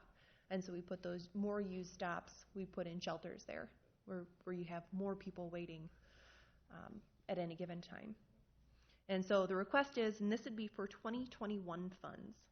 So this is the availability of those funds would come. Again, everything's planning with federal dollars, everything's planning for at least 4 years out. And so we'd be applying for those funds. It doesn't necessarily commit the city to next budget year, but we'd be able to monitor that, put that in the 2021 budget, so on and so forth. So Is there a match? that was, again, their recommendation to. Is there a match on this as well? Yes, this would be 20% as well. And so I put in here, and these numbers are inflated, so just wanted to let you know in case you were wondering. I did put in the number in there, 394. So that would be, I think, the total. That would be the total amount. So we would do 80% of that.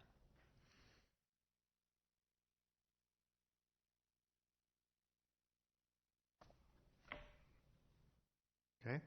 And this does have the increase per year to Yeah. 20. Yep. Don't worry. Has that in there. Okay. Learn that, huh? I think I learned that in year 2. It's just that I got missed for a couple years. Okay. You don't have any idea yet how many covered? This grant assumes 18. So I did 18 pads with just benches, and then 18 shelters, understanding that the shelters do require maintenance, clearance, so on and so forth, and sometimes the needs, you also have to weigh the benefits to needs. Is a stop picking up one person every hour? Some of the stops do see 5+, 6+, 10+ people on a regular basis, and so those are the stops that we pay more attention to, making sure that those, if it's out in a business area, you have workers getting off work, waiting there. We want to accommodate, the more riders. And this will, like the exact locations, I don't have those again in 2021. The transit routes could change. They don't change frequently, but I'm not necessarily committing to exact at this intersection on this quadrant. That's not something that I'm wanting to do right now, but I do understand that there will be a need for these. Okay. Thank you. Mike will be shoveling more. I believe you have, didn't you get uptown, you got 2 bicycle holders and a repair station? Didn't I read that? Yes, with hotel motel funds, we did apply for additional bike racks for city parks, and then a fix-it station up here. The Parks Department was kind enough to install those. Yeah. And then we also have temporary bike racks. So at every farmer's market, we've been having bike racks, and then after every farmer's market this summer, we did a bike ride. So just trying to increase ridership and activity. Thank you. Thanks. Administration. Lon, did you have anything to add to the discussion on number 1, or? No, just that to clarify one thing on that. Councilman Pazur had made a comment about the amount that they were requesting. The amount that they were requesting, that's for the entire project, all of the buildings, not just for the hotel. So I just wanted to clarify that. They weren't asking specifically for that 23% of the $20 million just for the hotel project. So part of what we'll have to do when we go down through there is take a look and see what other things they run into with the because it's a brownfield, if they have additional expenses associated with that, those types of things normally automatically qualify under the TIF process. So once council approves the resolution of intent, we'll start going through their pro forma in a lot more detail to make sure that we're right-sizing the incentive package that it would take to get a project like that moving along. Number 4 is a resolution to release a property from a development agreement. As the council would remember, the property at the northwest corner of 44th Street and 3rd Avenue was originally purchased to be used by Fiberite for a project that they were proposing to do in Iowa. The company has subsequently refocused a lot of their efforts out into Maine, and I think in Iowa they really have kind of a tacit presence right now. We did get the land back, so they granted that back to the city of Marion, so we received back what the incentive paid for, but that underlying development agreement is still there. It specifically describes that parcel, so one of the pieces that we were selling off, the attorney discovered that and said this is a cloud on the title, so our legal department just developed a resolution to release that property from that Fiberite agreement. So this will clear that up so there wouldn't be any future clouds on titles for any of the other parcels that we'll sell off on that piece. Number 5 is the amendment to the Code of Ordinances. This was obviously approved by the voters at the election in November, so this would be the actual mechanism to make that change that was approved that will actually change Marion's charter. This one only contains any items in there that were actually approved by the voters.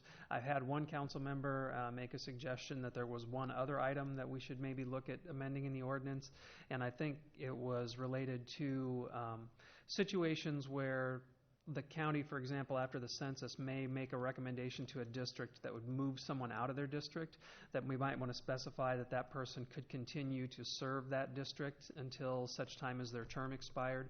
They wouldn't be eligible to rerun without moving back into the district, but I think there was a sense that if they were moved out of their district through no fault of their own, that they really shouldn't necessarily be penalized for that. I would suggest if we want to do that, though, that we do that separately from this ordinance so that we're not clouding the issue. The council has the ability to make changes to the charter that are subject to reverse referendum, but I would prefer to keep this particular ordinance clean since it's the one that was approved via referendum. Okay. Paul? Yeah, I was the one that brought that up, and I would hope that we on a separate issue then would do that now instead of when it occurs, and show that we're showing favoritism to someone. It has happened. It could happen again, so I would hope that we would go ahead and move forward. If it has to be a second issue, a different issue, but let's do it before it occurs and we have to do it. Yeah, I think if the council's supportive of that, that's not a problem. We would just have the legal department draft up the ordinance. It would just be a separate ordinance from this one. And again, it'd still be subject, I believe, to a reverse referendum as a charter ordinance. Is there anybody who has a strong objection to that? No, it's a good idea, actually, and that whole ordinance would have been done, and we would have suspended rules, but there were 2 people missing last meeting. And it required six votes. That's why. Bob. Rob. Me? Yeah. Bob? I was at the meeting, wasn't I? Okay. And then Would that just be for if the districts are realigned? Because I know we talked about it too. Where what if my house burned down and I had to move and I ended up not living in the ward for a year or something? You know, is that something that could be no fault of my own type of thing? Is that wording can be in there? I mean, what does anybody else think? Is it just with realignment or? that's one of the things we'd have to take a look back into that. I know when the residency was raised as an issue before, there are some provisions for that allow people to be, like snowbirds, out of the ward for 6 months out of the year, but can still hold the city council seat because that's their declared area of residence, even though they might actually live somewhere else for a longer period of time than they actually live inside of the ward. I don't know if that would apply to temporary relocations because of that kind of a circumstance or not, but we can do some checking on that. Okay. But I think, at least in conversations with Paul, the whole idea was it's different if someone intentionally moves out of their ward and leaves the address, sells the house, moves out of town, whatever, than if they just happen to be at the line that gets moved because of a census or something like that. That's absolutely no fault of the incumbent city council member. And to say then that they could no longer serve is kind of penalizing them for the actions of someone else. So. Since we had the special census, are they going to be moved anytime soon, or is that going to, nothing happens until 2020? I think the preference would be to wait until the 2020 census and just do everything then. I don't believe we're required to do it out of a special census. I would say, whose decision is that to do that? Is that the county or is that the city? Change it. I believe the city could request it of the county, but I don't believe they're required to do so. We don't have to agree when the county comes with their new line. We have to approve that. But here again, if we were to move it down 4 houses, we wouldn't look well as a council, and that's what I'm trying to avoid. Yeah, and we've got a little bit of flexibility based on what the county sends down, but it has to be equivalent swap. So if you move a tract here that's got 100 people, you've got to move one over here that is very, very close to that. And they can't do it in the middle of census tracts. You've got to go to a full tract boundary, and that's where you kind of run into those things. Is you can't just say, I want to go from 10th Street to 11th Street. If the census tract goes over to 14th Street, you've got to go all the way to 14th Street. Then I remember Don, when we were having a discussion about this summer, Don said that it wouldn't take effect until 19, but is it actually going to take effect with this next election? My understanding is that the change to the charter does not take effect until the second election after it's adopted. So it wouldn't affect the 17 election cycle, but would affect the 19 election cycle. I believe that's what he stated when he researched it last time. Okay. Because maybe I read it in the Times, maybe that they said the 17th. I don't know where I read that. We'll verify that for sure, but I believe it didn't take effect until the 19 election cycle. That was my understanding too. Yeah. Well, I agree with what Mr. Draper has done. This is why I was against making this change to the council voting. We're patching up what that has done to it. So that's I was against that totally, but it's done with now, and we got to make changes to patch up things. So, that's what I don't like about things, is passing, things that make us have to patch up the code. And that's exactly what this is doing. So, anyway, my rant. Sorry. Okay. Is there one more item, Lon? Yeah, number 7 is an engagement letter with Piper Jaffray. Piper Jaffray, Tim Oswald, this is the firm in Iowa that is the acknowledged expert on doing lease purchase agreements for different types of projects. When we've talked about doing the uptown parking for the Allen Vernon building, we've looked at doing it through a lease purchase mechanism, and this engagement letter basically lets us retain their professional services to be able to move forward with that project. We've been talking with them for quite a while. Now we're starting to get to the point where that conversation can really heat up and start to move forward. If we acquire that, essentially what happens is they buy it, they handle any tenant relocations, tear down the building, give us a bare site, and we have the opportunity to construct a parking lot on top of it. What Mr. Oswald is suggesting, and the reason the full package hasn't come to the council yet, is that he feels that we'd be better off to use the lease purchase mechanism to actually purchase it outright rather than doing a traditional lease purchase where the owners would provide financing and we would lease to them with the opportunity to buy it at some point. He would rather see us do it outright and use the lease purchase mechanism like we did with the police station to provide the funding for that. So I've asked them what would the cost be, so we can say, okay, this is what you proposed to us on a lease purchase, this is what it would take if we just did a straight acquisition, and figure out which one is financially the best for the city. This would allow us to add somewhere between 40 and 48 parking spaces into the uptown, and honestly, it's something that I don't know unless there was a redevelopment project coming along that would really be of that much interest to us. But the thing I keep coming back to is that at some point, whether it's in 2 years or 4 years, we are going to reconstruct 7th Avenue, and we're going to lose those parking spaces associated with that. And having this lot available could be the difference between a business making it through that construction period or not making it through the construction period. Long term, it would not be something that I would see us owning 15 years from now, because we'd want, once we have permanent parking options in place, it'd be something that could be put back onto the property tax rolls for a redevelopment project. But when you look around the uptown, there simply aren't that many opportunities to find a spot close in where you can add that many net parking places. Questions? Comments? Is their fee negotiable? I mean, that was what, 1.2 of the purchase price or something? 1.2. They started it too. It started at 2? Okay. I have a question. This Corridor Metropolitan Planning Organization, is this an updated name for Regional Planning Commission? They're similar.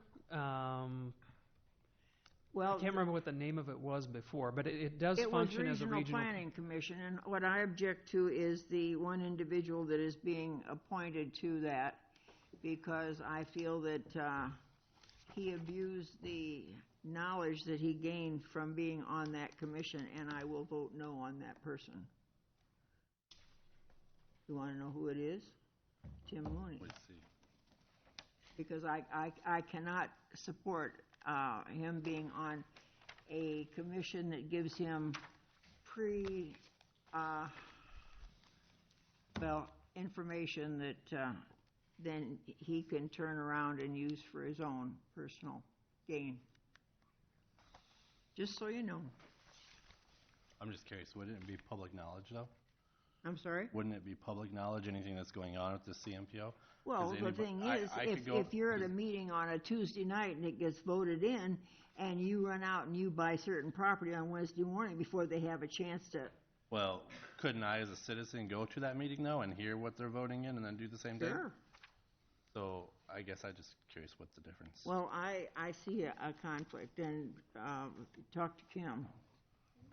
I didn't even hear who you were talking You aren't paying any attention to me. Anyone who has any, there's a lot of appointments and reappointments on the agenda. Anyone who has any observations or comments on any of them, feel free to see me, talk to me, email me.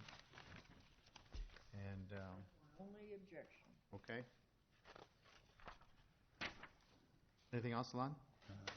Yeah, one item that Tracy asked me to check on, she had sent the City Council an email wanting to know about dates to take the council photo now that we have a new City Council member. So please take a look at those and let her know if there's one that works better than the other, because I suggested that we just take Dave's picture and Photoshop his face onto Randy's body, but she didn't seem to think that was the best path for us to go. Seems appropriate. I think that would be a better idea. Well, you're getting more hair, Randy. There's a big void in there. Mayor. Go ahead, Will. I have questions on like 8 and 9. What's being amended to those service agreements? Are the projects not done? I mean, what's going on for the art in the alley? 9 is actually coming off. 8 will remain on. What happened is the artist is needing an extension, so we split the art installation into 2. This is the one who's doing a living room set, painting a rug on the surface, and then putting structural pieces that are the furniture on top. The furniture will be installed this fall yet, but then part B of his work will be removing them, painting the rug in the spring, and then putting the furniture back. So we just wanted to split the payments into 2 different spots so he's not being paid before his work's delivered. And then 9 is being removed? Correct. From the agenda? Yep. Not the sculpture being removed? No, the sculpture is staying. Is that getting installed here in the fall still? It will be installed by the end of the month. Okay. Because all of it needs to be done technically this calendar year, correct? Yes, correct. For the grant, okay.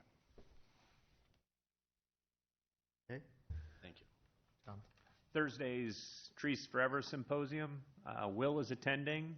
Anybody else like to attend, even if it's just for the morning session? Paul's come. I got good coffee and treats. The country club has a new chef, and the food there is just fantastic. I So if was you're gonna coming say, for lunch, it's a nice setting, even if you can come for a little bit. So, Okay. in case you really want to hear me Well, I speak won't be more. here. Well, I may be late Thursday, so if I'm not here, I'll be at least late. not acceptable. Not acceptable. Okay. Tell my wife that. We need people to sign up for the library this Saturday, so. Oh, and the thing for Don, Thursday. Thursday at 4. Yeah, the thing for Presentation at Don 5. is Thursday at 5. Don's retirement reception is Thursday at 4. 4. Yeah. Okay. Anything else? All right, thank you.